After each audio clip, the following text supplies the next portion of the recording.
A primeira Igreja Batista em Guapimirim está completando 80 anos de organização neste mês de dezembro, mas exatamente no dia 29 de dezembro. E ao longo de todo o mês nós temos realizado um encontro às quartas-feiras e temos convidado os nossos amigos para que a gente possa conversar sobre a Palavra de Deus.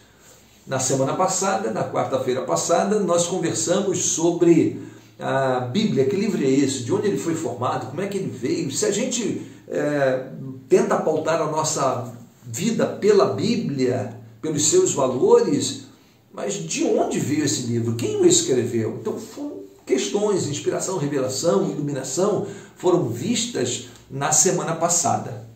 Hoje, nós estamos diante de uma outra temática que consideramos que é muito complexa mesmo, não é uma temática simples, que é a questão da origem do mal. Origem do mal, que coisa assim complexa. Aliás, quero dizer para você o seguinte, veja você que quando a gente fala de Bíblia e todos aqueles que amam a Bíblia e procuram basear a sua vida por ela, geralmente essas pessoas esbarram em assuntos sobre a origem, são os assuntos mais atacados. Por exemplo, origem do universo. A academia bate firme nesse negócio, né? Que bom, veio do nada e surgiu espontaneamente. A Bíblia não. A Bíblia, 3.500 anos atrás, já dizia que o universo surgiu do nada.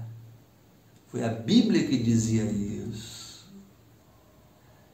Nenhuma mitologia dizia isso. O caos já estava aqui, os deuses saem da matéria, ou às vezes organizam a matéria, é uma confusão só. A Bíblia não. No princípio criou do nada.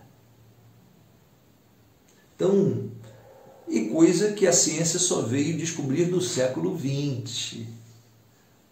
Então, a origem do universo é um desses temas assim muito complexos, né? Que há um embate muito grande. Outra questão da origem é a origem da vida. A Bíblia diz que a vida foi feita completa, complexa e funcional, prontinha, né? Já a academia não, a academia insiste, né, naquela ideia, era a geração espontânea, mas lá no século XVII, XVIII e XIX acabou, essas ideias ficaram para trás, né? O Francisco Redi, o Lázaro Spallanzani e finalmente Louis Pasteur, em 1861, ele derrubou, estabelecendo as bases para o estabelecimento da lei da biogênese. Depois, outros homens voltaram, e, enfim, várias teorias têm aparecido, teoria da sopa primordial, teoria da reprodução da vida em cristais de argila, em águas termais profundas, predestinação química, panspermia, e a última, que é um fracasso, é o mundo do RNA. Por que tantas teorias? Porque nenhuma delas responde nada, né? Pega um negocinho aqui todas elas quimicamente não suportam uma análise. Todas elas, sem exceção. Sem exceção. Quem conhece química não engole essas historietas. E finalmente a origem das espécies, né? Porque o Charles Darwin disse que todos vêm de um ancestral comum. Como diz o Dr. Marcus Weber, um micróbio deu origem ao longo do tempo ao microbiologista, hein? Você acredita nisso? Isso é muito para mim, gente. Isso é muito para mim, né? Então, eu me lembro que eu estava fazendo curso de biologia e precisava fazer atividades acadêmicas especiais, né, para completar algumas atividades extra classe, né? E fui fazer um curso numa faculdade federal de ensino da evolução. Bom, era o curso que tinha, precisava, e fui fazer. Aí fui fazer, era um curso de 3 meses, um curso rápido. E aí me inscrevi, comecei a primeira aula, o assunto evolução surgiu, tal. E eu disse assim para a professora e para os colegas: gente, veja só, a gente está querendo ensinar evolução, não é isso? E ensinar para os alunos entenderem, não é isso? Então veja, um ser procarioto deu origem a uma célula eucariótica. Um ser unicelular deu origem ao pluricelular. Invertebrados deram origem a vertebrados. Peixes a répteis, a anfíbios. Anfíbios a répteis. E répteis a aves e mamíferos. Tá certo? Não, tá certo, é isso mesmo. Tá bom, tá legal, é isso aí mesmo. Tá. Isso é grande demais para mim. Vamos fazer o seguinte, vamos aqui na primeira parte. Aí peguei aqui a célula procariótica, que é a célula mais simples que a gente conhece, né? E comparei com uma eucariótica.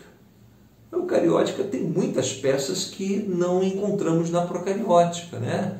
Retículo endoplasmático, complexo de Golgi, cloroplastos, mitocôndria, centríolos, vários mecanismos, né? E aí eu fiz a seguinte pergunta: gente, como é que essas partes apareceram na célula eucariótica? Daqui para cá, como é que elas apareceram? Elas surgiram como? As peças surgiram prontas e depois a sua estrutura e funcionamento foi codificado no DNA? Ou primeiro foi codificado no DNA e depois as peças apareceram? Olha, acabou o curso. O curso foi uma pancadaria só, né? E até hoje não me deram o meu certificado. E eu passei em tudo, fiz direitinho os trabalhos, boas notas, tal. Até agora não me deram o certificado. Enfim, a gente briga com essas questões. Tudo que é origem, mas eu sei por quê. É porque quando tiram a origem da Bíblia, tiram um fundamento. Aí acabou. Se você não sabe de onde veio, faz diferença para você? Cá pra gente. É diferente para você se você foi cuspido pela sorte ou pelo azar? Se aconteceu, você é um acidente. Ou se você foi criado por um Deus inteligente, organizado, que tem propósito. Isso faz diferença para você? Para mim faz toda a diferença. Por isso que eu estava vendo uma vez o jornal Hoje, há muitos anos, né? Deve ter uns 20, 25 anos isso aí. E na matéria, nesse Jornal da Tarde, um senhor de 65 anos, à época, ele já era aposentado, avô, a família estabilizada, simples, mas vivendo a vida dele. Mas ele tinha sido uma pessoa adotada na sua infância, porque seus pais contaram, tinham morrido, tal, ele ficou sozinho, uma família o acudiu, o acolheu, essa coisa toda, né? Que bacana, né?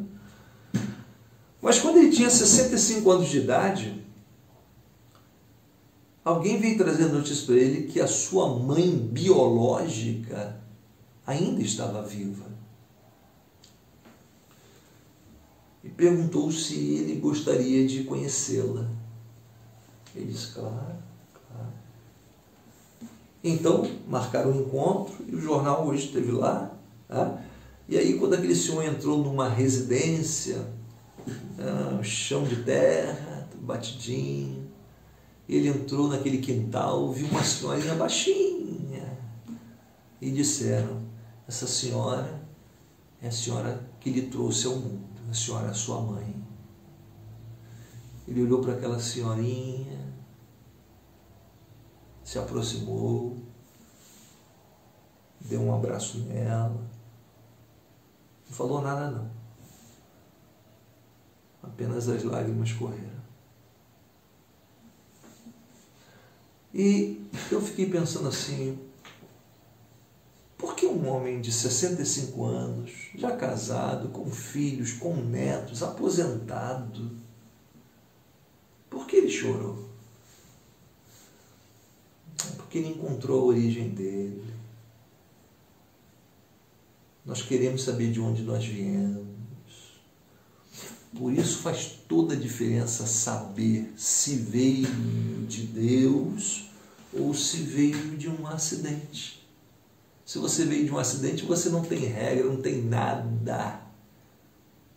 É bicho solto. Não tem compromisso com nada. Mas se veio de um Deus santo, puro e bom, o papo é outro. Por isso que esse mundo luta tanto com as questões das origens contra a gente.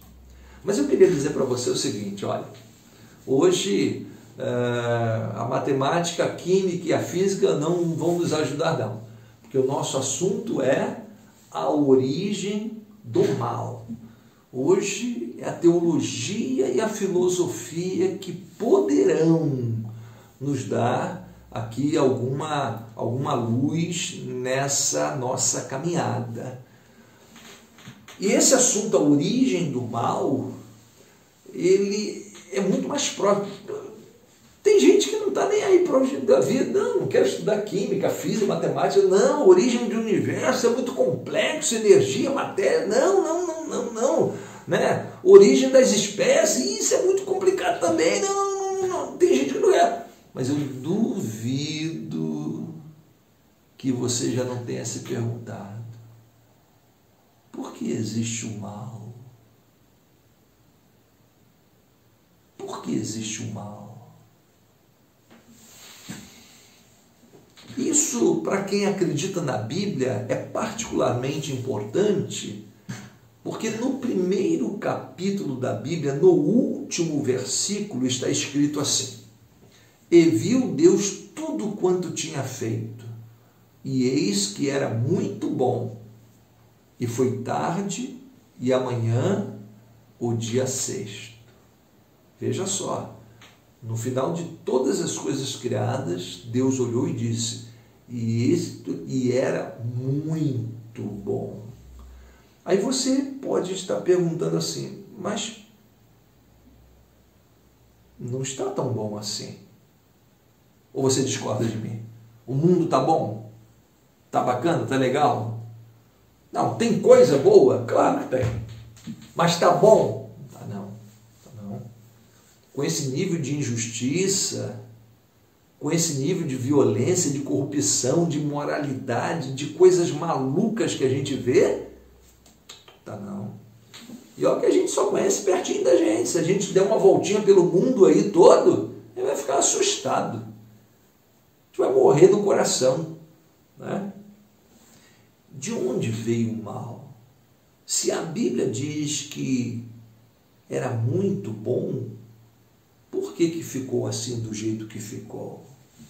Essa é a questão de hoje. Olha, os filósofos se debruçaram sobre essa questão. Eu trago dois aqui para você. O primeiro deles é o Agostinho, aquele que é chamado de Santo Agostinho. Viveu no quarto século até o quinto depois de Cristo. Agostinho, num dos livros que ele escreveu, chamado Confissões, numa determinada parte ele disse assim, de onde veio o mal? E ele vai especulando, ele faz essa pergunta várias vezes. E num momento ele diz assim, será, Senhor, que a matéria que o Senhor criou tinha alguma coisa escondida ali, obscura, que veio no pacote. Ele conjecturava sobre essas questões, mas eu fiquei pensando, por que o Agostinho pensava isso? Acho que ele estava reproduzindo, de certa forma, a ideia de Platão, que viveu no quinto e quarto séculos antes de Cristo. Platão, com seu mundo das ideias, de que todas as realidades deste mundo têm uma realidade perfeita num lugar, em outro lugar. Se existe um ser humano que é imperfeito, que envelhece, que morre, existe um ser perfeito em algum lugar. Se existe um cavalo que também envelhece, que morre, é imperfeito, mas em outro lugar existe um perfeito. É assim com as aves, assim com tudo. Então, Platão, por isso que ficou estabelecido o mundo das ideias de Platão. E Platão dizia que tudo que era imaterial e espiritual era bom. E tudo que era material estava condenado ao erro, ao fracasso. Então é provável que essa ideia de Agostinho, de que a matéria escondia alguma coisa errada, tal, tenha vindo de Platão. E essa ideia de Platão contaminou tanto o mundo que 400 anos depois, quando Paulo estava pregando em Atenas, no Areópago, Paulo falou de ressurreição, os atenienses pularam. Acerca disso te ouviremos depois, quando tiver tempo, etc. Tal. Porque eles não acreditavam em ressurreição. Uma vez que a alma se separou da matéria, nunca mais quererá voltar a ela, porque é uma prisão. É uma prisão. Então, esse pensamento era forte. A Bíblia não concorda com esse pensamento. Tanto que o apóstolo Paulo escreveu no capítulo 6, verso 19, fomos comprados por bom preço. Glorificai a Deus no vosso corpo e no vosso espírito, os quais pertencem a Deus. Então essa ideia de Agostinho, que talvez tenha surgido em Platão, a Bíblia descarta. Corpo e alma pertencem a Deus. A gente é que às vezes utiliza de forma equivocada, mas o corpo não tem nada de ruim não. Então, de forma que os filósofos, um outro filósofo que pensou sobre a questão do mal também, e pensou numa outra vertente, foi um homem chamado Epicuro. Ele viveu no quarto e no terceiro séculos antes de Cristo. E Epicuro, ele é conhecido também por um trilema que ele deixou, né? Epicuro dizia o seguinte, ele analisava o seguinte: as pessoas geralmente dizem que Deus é bom, que Deus é onisciente, que é onipotente. Mas Epicuro dizia não pode. Deus não pode ser bom, onibenevolente, que ele diz, né? Onisciente e onipotente ao mesmo tempo. E você vai entender. Epicuro dizia o seguinte: se Deus é onisciente, se ele sabe tudo, e é também onipotente, ele pode tudo, por que existe o mal? Deus não pode ser, portanto, onibenevolente. Ele não é bom. Se Deus sabe tudo e Deus pode tudo, ele não é um Deus bom. Segundo, mas se Deus sabe tudo, é onisciente e é onibenevolente, ele é bom, ele sabe, mas ele também é um Deus bom, ele não pode ser onipotente. Senão ele acabaria com o mal. E terceiro, Epicuro dizia: se Deus é onipotente, se ele pode tudo, e ele é bom, onibenevolente, então ele não sabe onde está o mal, ele não sabe tudo, por isso não pode destruir o mal. Ele não é onisciente. Então, veja você que os filósofos se debruçavam sobre essa questão. Eu não vou responder a questão de Epicuro agora, eu vou responder Epicuro ao longo da minha caminhada. Isso aí, tá? Então, aguenta aí, porque a gente vai chegar lá, tá bem assim? Olha bem para esse esquema que você está vendo aí agora. Isso é um fluxograma. O que é um fluxograma? Um fluxograma é um esquema, né, de planejamento de determinados procedimentos de alguma ação que você vai tomar. Por exemplo, eu usava fluxograma quando eu ia fazer um programa de computador. Em 1982, quando eu mexia com computadores, disquete era de 9 polegadas, um negócio enorme, 128K, enfim, né?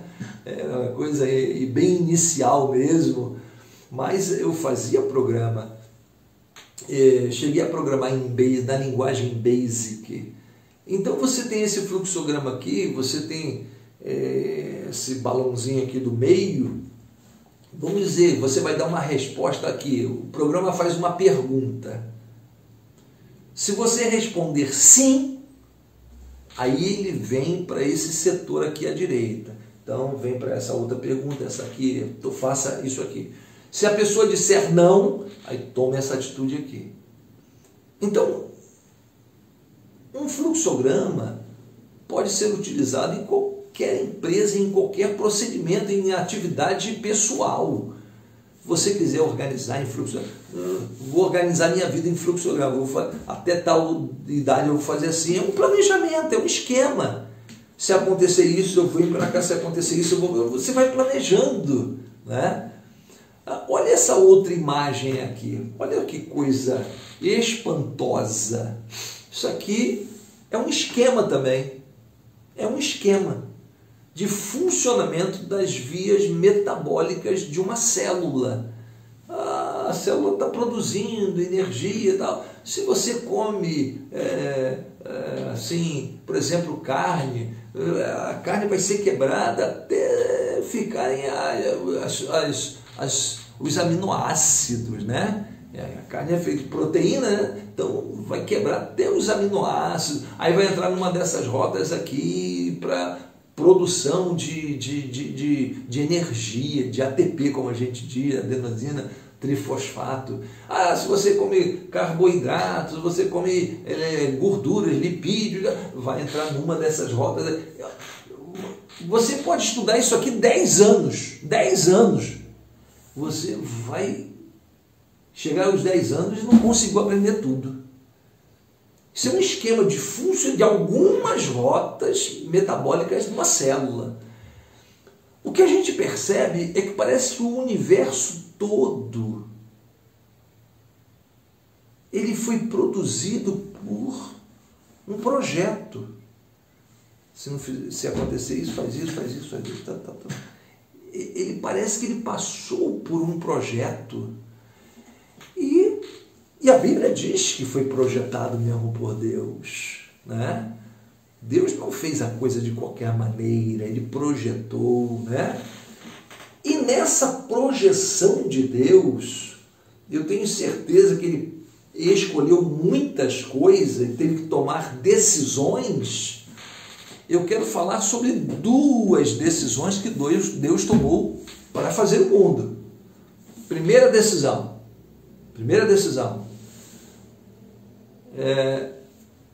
Veja essa imagem. A primeira decisão é: que tipo de homem, ser humano, ele criaria? Um robô?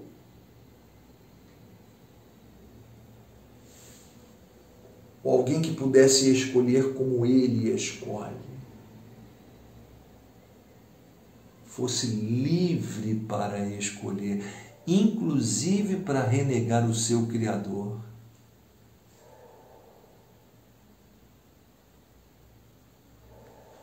Deus teve que escolher isso. Olha o que a Bíblia diz em Gênesis 1, 26, 27. E disse Deus: façamos o homem à nossa imagem, conforme a nossa semelhança. Façamos quem? Está conversando com a Trindade. Não tinha ninguém ainda. Façamos o homem à nossa imagem e semelhança. Domine sobre os peixes do mar, sobre as aves dos céus, sobre o gado, sobre toda a terra, sobre todo o réptil que se move sobre a terra. E criou Deus o homem à sua imagem, a imagem de Deus o criou. Homem e mulher os criou. Eu quero destacar aqui, como destaco aqui na imagem, essas duas palavras, imagem e semelhança. Tselem, é a palavra do hebraico, traduzida por imagem, que é uma partícula de uma palavra que vem de sombra. Sombra. Já brincou com a sombra? Pois é. Você está vendo a sombra, né? A sombra da sua mão parece com a sua mão? Parece. Tem o mesmo formato, não tem? Mas é igual à sua mão? Não. Parece. O ser humano é uma sombra de Deus. Não é igual a Deus. Mas, né? É uma imagem. Reflete a imagem dele. Veja que a sombra, ela não existe por si só. Ela só existe porque existe a origem, né? A imagem em si. A imagem não, uma personalidade. Né? Existe algo que projeta a sombra. Sem esse algo, e o ser humano é assim. O homem não existe por si mesmo. Ele, como sombra, ele só existe porque Deus existe. O ser humano não existe individualmente, separadamente. Não, não existiria. Nem nada, nem universo, nem nada. Né? E a palavra semelhança. Semelhança. Né? Demuth, do hebraico também. Bom, já deve ter acontecido com você dizer assim: puxa, fulano parece com o pai, fulana parece com a mãe, coisa assim dessa maneira. E às vezes a gente fala isso tanto da forma física quanto da forma comportamental. Mas é igualzinho o pai dele. Atitude igual do pai, a aparência igual do pai, como lembra o pai.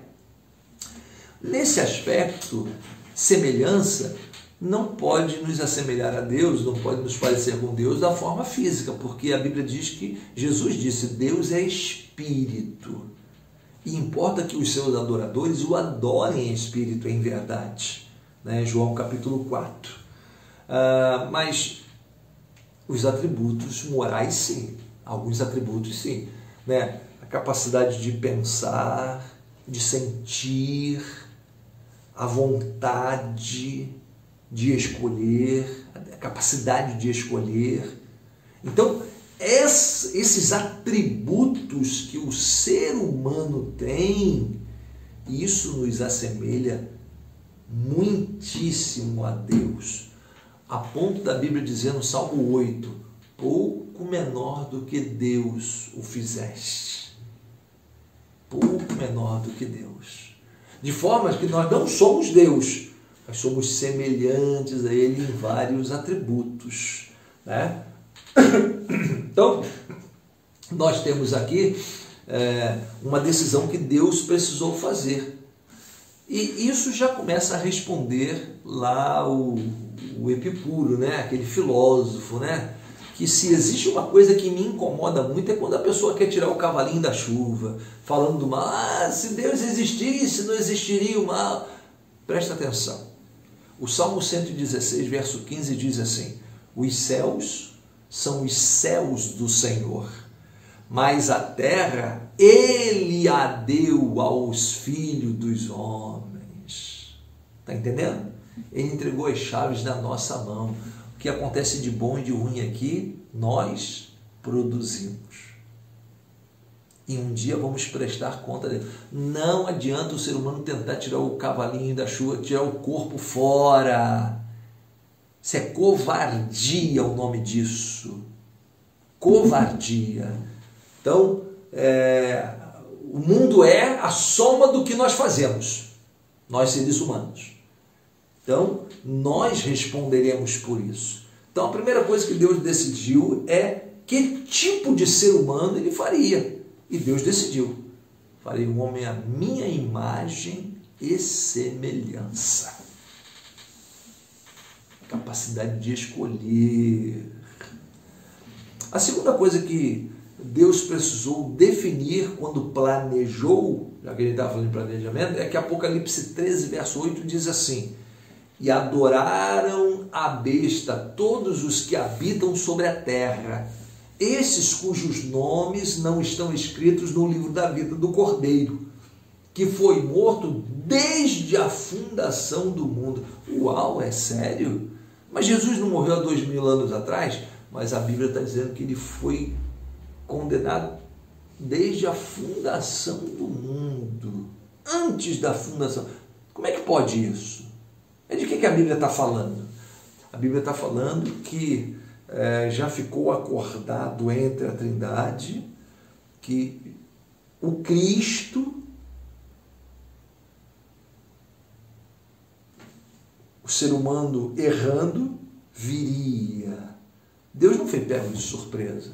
Já tinha uma conta calção, um fundo de reserva, caso desse errado. Então, por isso ele já foi separado antes da fundação do mundo. Então, o mal podia surgir. Podia surgir. E surgiu, né? E surgiu. Bom, mas deixa eu fazer uma pergunta aqui para você nesta oportunidade. Acho que é uma pergunta importante. Qual o maior problema da humanidade? Na sua cabeça.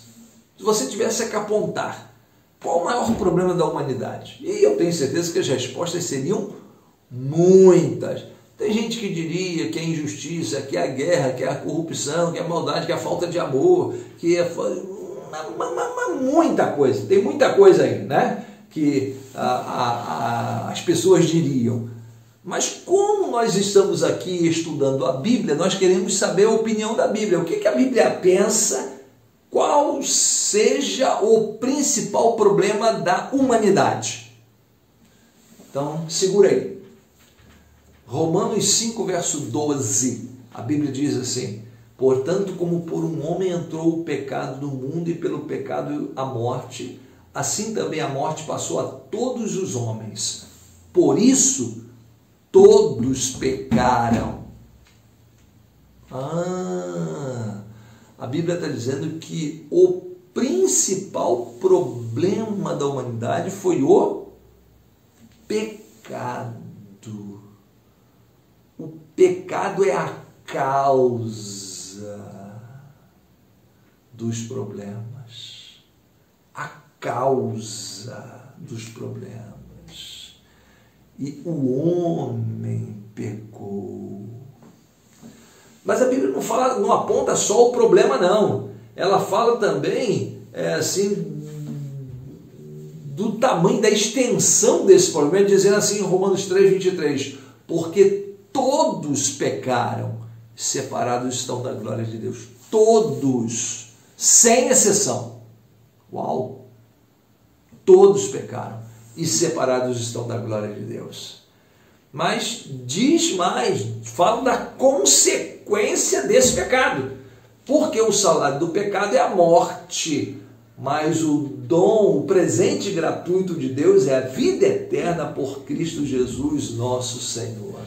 Então nós chegamos aqui, é o seguinte, na percepção bíblica, na palavra de Deus, o mal surgiu por causa do pecado. O pecado explica o mal.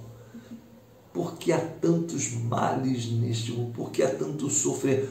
Por causa do... Por que existe a morte? Por que existe... Por causa do pecado, a entrada do pecado no mundo. Aliás, o que é pecado? Um professor meu me dizia uma coisa que eu nunca me esqueci, guardei para a minha vida toda. Pecado é uma doença da alma. Uma doença da alma. Bacana essa definição. A palavra hamartia, no Novo Testamento, que é traduzida por pecado, essa imagem que você está vendo aqui, significa errar o alvo. Quem estabeleceu o alvo? Deus. Se Deus não existisse, e se o mundo fosse criado por ele mesmo do nada, como alguns tentam explicar, então o ser humano não tem compromisso com nada. Ele pode viver da maneira que quiser e fazer o que quiser. Não tem alvo para acertar. Mas a Bíblia diz que foi feita a imagem e semelhança do Deus, por isso ele tem um alvo a acertar. Mas o pecado o fez errar. O pecado fez errar. Agora, é bem importante dizer que nas páginas da Bíblia o pecado não começa com o ser humano. O pecado começa com o anjo. Olha essa imagem aqui. A ideia de anjos caindo, né? É isso mesmo. E tem mais. Veja o que Jesus disse em João 8,44. Ele disse assim para os judeus: vós tendes por pai ao diabo e quereis satisfazer os desejos de vosso pai. Ele foi homicida desde o princípio e não se firmou na verdade. Sublinha aí, está vendo aí sublinhado? Marcado? Porque não há verdade nele. Quando ele profere mentira, fala do que lhe é próprio, porque é mentiroso e pai da mentira. Por que eu marquei essa expressão, e não se firmou na verdade? Porque ele foi feito na verdade. Mas ele precisava escolher continuar na verdade. A mesma coisa o ser humano. A Bíblia conta da história de Adão e Eva. Eles foram feitos perfeitos. Viu Deus tudo quanto ele tinha feito e eis que era muito bom. Mas agora eles precisariam escolher permanecer na verdade. Bom, aí é que morou o perigo. Porque a Bíblia diz que eles escolheram exatamente o contrário. Na contramão da vontade de Deus. Olha o relato da queda do homem no pecado. E aí, gente, eu vou dizer uma coisa para vocês. Gênesis 3. Quem não conhece a história de Gênesis 3 hoje em dia, 1, 2 e 3, Gênesis 1, 2, 3, deve estar doidinho, se perguntando por que o mundo está assim, por que o mundo está assado, por que o mundo é assim. Deve estar doidinho. Mas quem conhece, entende por que o mundo está do jeito que está e para onde está indo. Tem mais essa. Então, vamos ler o texto que fala sobre a queda do pecado. Ora, a serpente era mais astuta que todas as alimárias do campo que o Senhor Deus tinha feito. E esta disse à mulher: é assim que Deus disse, não comereis de toda a árvore do jardim? É verdade que Deus proibiu você comer de tudo quanto é árvore, tem que passar fome aqui? Aí a mulher disse assim, e disse a mulher à serpente: do fruto das árvores do jardim comeremos, mas do fruto da árvore que está no meio do jardim, disse Deus, não comereis dele, nem nele tocareis, para que não morrais. O problema de Eva foi aqui, gente. Mamãe me ensinou desde o início, e o papai também, dizia assim: não fale com estranhos na rua. Não sei se seus pais já falaram isso para você. Não fale com estranhos na rua. Agora ela encontra lá um ser que ela nunca tinha encontrado, falante lá, e foi dar papo. Não é assim não, Deus falou que só não pode comer de uma árvore. Já era, né? Foi dar papo ao diabo. Meu filho, você está sentindo que o negócio está esquisito, está com má intenção? Corta o papo. Está vendo? O sujeito está tentando te levar para o buraco. Está tentando te levar para a ruína. Corta o papo. Tem que tentar convencer. Eu me converti do lado de e um irmão chamado Getúlio de Almeida Valentim, lá no Caio Martins. Ele contava que ele ouviu uma determinada rádio várias vezes, um grande líder nacional antigo, que não vive mais, né?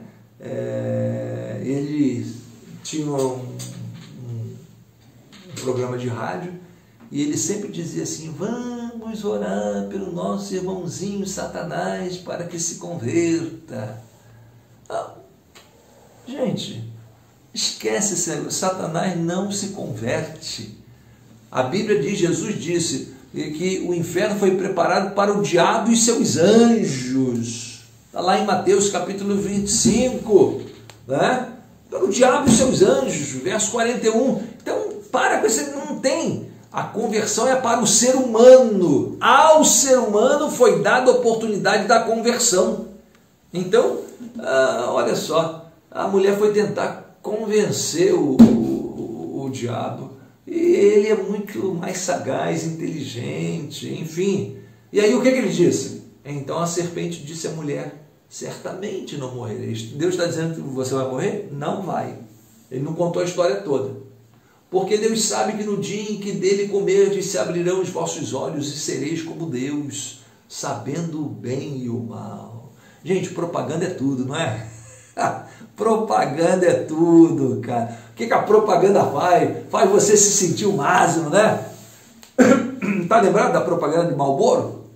Aquele camarada, né? Suado em cima daquele cavalo bacana, né? Naquela fazenda, e de repente ele vem e corre e dá aquela parada, o cavalo dá aquela empinada, né? E ele aí acende o cigarro, e a gente era adolescente: uau, se eu fumar, eu vou ser assim igual aquele. É nada, é nada. Ou então a propaganda daquele refrigerante, né?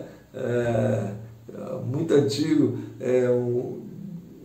um camarada feio, foi à praia. Isso na televisão, na propaganda. Ele chega na praia, ninguém dá bola para ele, passa olhando as meninas aqui e ali, ninguém dá bola para ele. É muito feio, muito desajeitado. Aí ele vai numa barraca que vende refrigerante, o tal refrigerante, compra aquela gente. Quando ele paga, quando ele tira aquela tampão,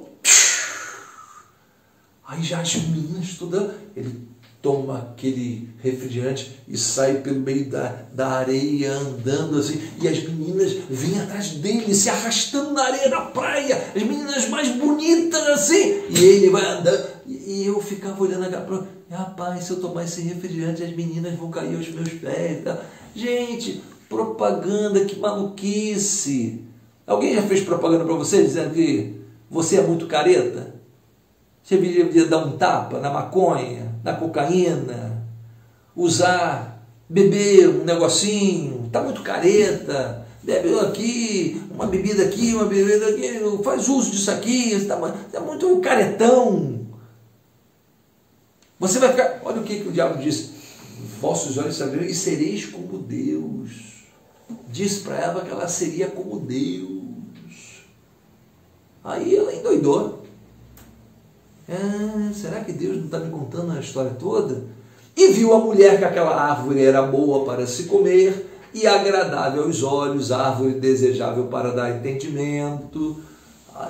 Por isso que alguém disse que o pecado é uma ilusão, faz você ver o que não existe. Tomou do seu fruto, comeu e deu também ao seu marido e ele comeu com ela. Uma ilusão, o lucro que vai ser, a vantagem que será. Vai nessa. Depois tem o outro lado, né? A realidade. Isso é uma fantasia. O pecado é uma fantasia, uma ilusão. Tá? Aí a Bíblia nos diz que então foram abertos os olhos de ambos e conheceram que estavam nus, cozeram folhas de figueira e fizeram para si aventais. Agora vai começar o drama. Eles que viviam nus, numa boa, agora ficaram incomodados com a nudez. Aliás, é curioso isso, né? Que o pecado tenha centralizado a visão na sexualidade. Parece que o problema da humanidade é a sexualidade, com as suas mais variadas problemáticas. Tem alguma coisa aí que ficou distorcida desde aquele dia. Foram abertos os olhos de ambos, conheceram que estavam nus, mas aí eles tentaram esconder, tapar, só com a peneira, né, como a gente diz. E não é assim que a gente faz. Quando um erro, me procura esconder, né? Uma vez eu fiz, era criancinha, abri o armário da minha mãe e fiz uma torre de pires, de xícaras, do casamento da minha mãe. Ver até onde subia aquilo. Daqui a pouco ele trouxe coisa. O que eu fiz? Coloquei tudo lá dentro, arrumadinho, quebrado as peças, e ó, saí fora, né? Porque olha, tem que tentar esconder o problema. Esconder o problema, né? Não é fácil, não. Até para não ser pego de surpresa, não ser pego em flagrante. Você gosta de ser pego em flagrante? Já foi aniversário na sua infância, né? Quando apagava a luz para bater parabéns para você? Não tinha engraçadinho que ia lá com o dedo no bolo? Você já fez isso alguma vez? Pois é, né? Mas já acenderam a lâmpada você com o dedo no bolo? Ou você já viu alguém? Como é que a pessoa fica toda vermelha, desequilibrada? Porque foi pega em flagrante. O flagrante é terrível, né? Então, eles tinham que esconder o problema. E eles tentaram esconder o problema. Folhas de figueira para disfarçar o problema, mas não foi suficiente, não. Foi não. Porque a Bíblia diz no verso 8 do capítulo 3, e ouviram a voz do Senhor Deus, que passeava no jardim pela viração do dia. Talvez fosse um hábito, Deus vinha sempre conversar com Adão e Eva. Conversar o quê? Instruí-los como preservar, como cuidar do jardim, essa coisa toda. Um outro dia a gente pode aprofundar mais aqui. E esconderam-se Adão e sua mulher da presença do Senhor Deus entre as árvores do jardim. Agora, se esconder o problema não deu certo, que o problema foi descoberto, agora tem que se esconder, tem que fugir. Pega o avião, pega o trem, sai correndo, monta na bicicleta, tem que fugir. Tentou esconder o problema, mas o problema foi descoberto. Agora tem que fugir. E eles fugiram. E a Bíblia nos diz que também não deu certo, né? E não é isso que a gente faz. A gente procura esconder o problema. Mas se o problema é descoberto, a gente até hoje procura fugir, se esconder. A polícia vem atrás. Né? E aí, olha o que a Bíblia diz no verso 9 a 11. E chamou o Senhor Deus a Adão e disse-lhe, onde estás? E Adão disse, ouvi tua voz soar no jardim e temi, porque estava nu e escondi-me. Deus disse, quem te mostrou que estavas nu? Comeste tu da árvore de que te ordenei que não comesse? Curioso aqui é o seguinte, é que Deus foi ao encontro de Adão e Eva, eles não estavam, Deus podia voltar no dia seguinte, né? Dizer assim, talvez Adão e Eva fazendo hora extra, muito ocupados, foram viajar, não falaram nada, não deixaram nenhum recadinho, mas foram embora. Deus quis saber naquele dia, Deus já sabia, né? Mas Deus ficou. Porque ninguém muda de comportamento se não tiver uma causa. Você já viu alguém mudar de comportamento sem causa? Pai não muda, pai, mãe, filho, vizinho, patrão, empregado, amigo, ninguém muda de comportamento sem causa. Mudou de comportamento, tem que ter uma causa. Você pode não saber qual é a causa, mas tem uma causa. E Deus ficou. E aí chamou Adão saiu de trás da árvore, Senhor, estava nu, quem te mostrou que comeste da árvore que eu te ordenei que não comesse? Aí o que ele respondeu? Verso 12 e 13. Então disse Adão, a mulher que tu me deste por companheira, ela me deu da árvore e eu comi.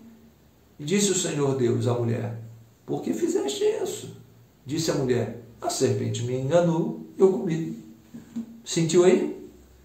Você tenta esconder o problema, depois tenta fugir, que a polícia vem atrás, e depois você acusa. É a última saída. É o mesmo comportamento de hoje. Qualquer ser humano procura esconder o problema, fugir e, por último, eu fiz porque ele fez. Ou porque eu falei, joguei a pedra na vidraça dele porque ele xingou minha mãe. Por aí. A gente sempre tem um motivo, uma justificativa. Né? Então, a mulher que tu me deste, foi isso que Adão fez. Senhor, tu me deste.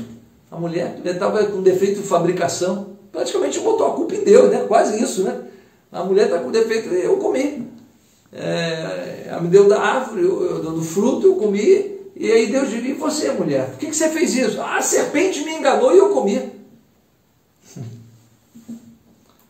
Aí finalmente Deus se vira para a serpente e diz: então o Senhor Deus disse à serpente: porquanto fizeste isto, maldita serás mais do que toda a fera, e mais do que todos os animais do campo, sobre o teu ventre andarás, e pó comerás todos os dias da tua vida. Porém inimizade entre ti e a mulher, e entre a tua semente e a sua semente. Esta semente, a semente da mulher, te ferirá a cabeça, e tu lhe ferirás o calcanhar. Bom, chegamos ao final. Lá no início, Deus disse à serpente: haverá inimizade entre ti, serpente, e a mulher, entre a tua semente e a semente da mulher. Quem é essa semente da mulher? Você já viu o filme Paixão de Cristo? Já, né? Então, olha aí essa imagem aí. Tem uma imagem semelhante a essa. Quando começa o filme, Jesus orando, o diabo tentando ali, né, no jardim do Getsemane, e Jesus pisa numa serpente que o diabo manda. Já era uma referência lá do primeiro texto da Bíblia. E eu não queria que você fosse embora hoje e terminasse esse estudo sem você saber que existe um remédio para o homem. Ele pisou a cabeça da serpente. E talvez você talvez esteja pensando assim: mas Jesus então é a salvação, é Jesus. Mas Jesus não morreu por todo? Morreu. Então está resolvido o problema, vamos para casa. Está resolvido. Não. Semana que vem eu vou te trazer a resposta disso, porque a salvação não é uma imposição de Deus a ninguém. Pode ter certeza disso. Então, eu queria que você viesse comigo.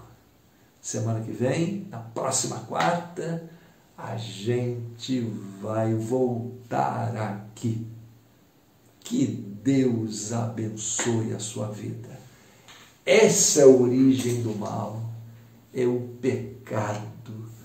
O pecado é que provoca a injustiça, a guerra, a mentira, a corrupção, a imoralidade, a incredulidade, tudo que você pode colocar nessa lista aí. E foi o homem que escolheu. Por isso a gente não concorda com Epicuro, aquele filósofo. Não.